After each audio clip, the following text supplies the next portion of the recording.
Je voudrais vous dire, mesdames et messieurs les ambassadeurs, que dans la presse... Aurélien Agbenossi face au corps diplomatique. Une rencontre extraordinaire au vu de la situation actuelle que traverse le pays.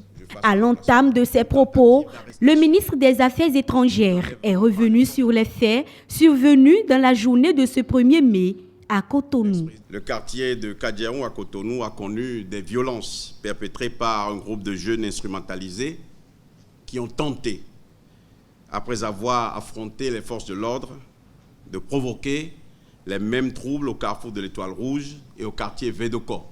Ce rassemblement de jeunes n'avait rien de spontané puisqu'il est établi que plusieurs jeunes ont été acheminés sur Cotonou à cette fin et que l'ex-président Boni Yaye et ses partisans ont fait courir le bruit d'une tentative d'arrestation ou d'enlèvement par les forces de l'ordre. Selon le ministre, le Bénin n'est pas en crise et il n'a jamais été question d'arrêter les anciens chefs d'État. Ainsi que l'a précisé mon collègue, le ministre de l'Intérieur et de la Sécurité publique, Saka Lafia, il n'y a jamais eu de projet d'arrestation des anciens présidents.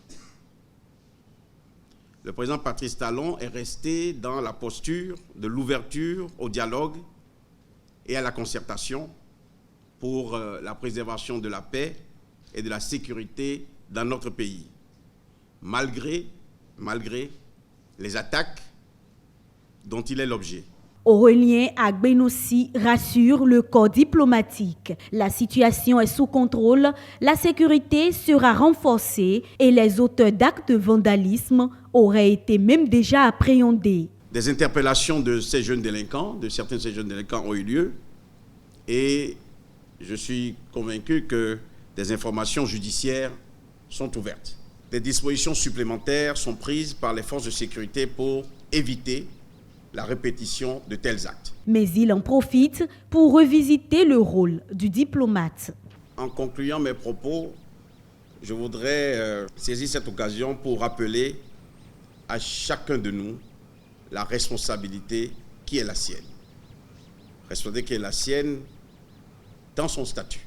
C'est le respect de l'obligation de réserve et la non-ingérence dans les affaires intérieures de notre pays. Ce qui nous est intolérable, c'est des jugements de valeur émis sur ce qui se passe ici.